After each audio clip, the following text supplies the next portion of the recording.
Well, the conversation has moved in a very disappointing direction. We thought that we were negotiating in good faith. We moved nearly $1 billion toward their position, and they've just moved more than $1 billion away from us.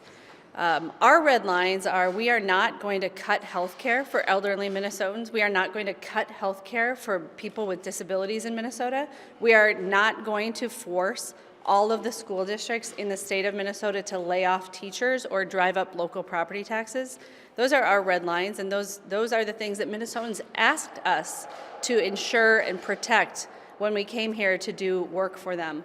In Washington, D.C., you can run a deficit. You can budget completely irresponsibly, and you can do this Trump tax cuts for corporations and super rich people and never have to pay the piper. But here in the state of Minnesota, we have to balance our budget. So the Republicans have already put on the table spending the reserve and not balancing the budget into the future. This is a Trump style of budgeting that is not allowable under Minnesota state law. It doesn't work for Minnesotans and would really rob Minnesotans of the investments in public services that they depend on.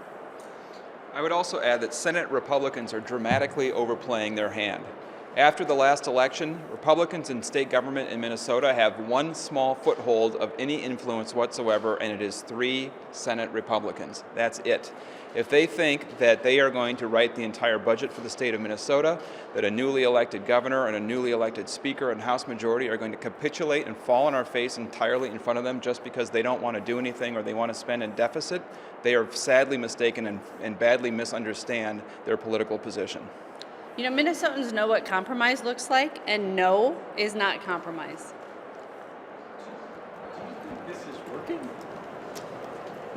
We thought that there was some movement and there was a seriousness about negotiations today, but instead of going up and putting a serious offer on the table, they went and played with emojis and created a big poster board for you all to look at. So that tells us a lot about how serious Senate Republicans are about negotiating a deal that's in the best interest of Minnesota.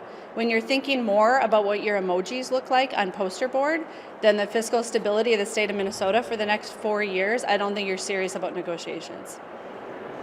Is it worthwhile to come back tonight and negotiate further? It's hard to imagine that there's a lot to talk about given that they've already spent more time on their PR today than coming up with a serious offer. One wonders what they're cooking up right now for their next press conference. Is it your turn to make another offer or their turn? I think we need some time to process what their plans are, because clearly they're invested in a public relations battle and not a serious conversation about resolving the budget for the state of Minnesota.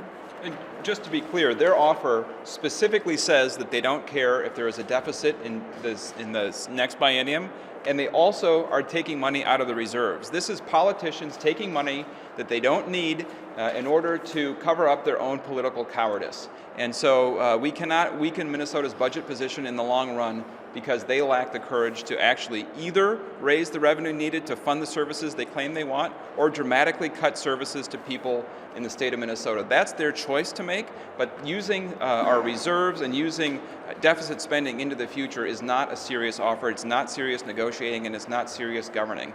Destructive Republican budgeting, leaving deficits for Minnesotans and cutting schools, cutting health care, cutting dental care is not what Minnesotans asked for, and is not what we're going to stand for. Thank you.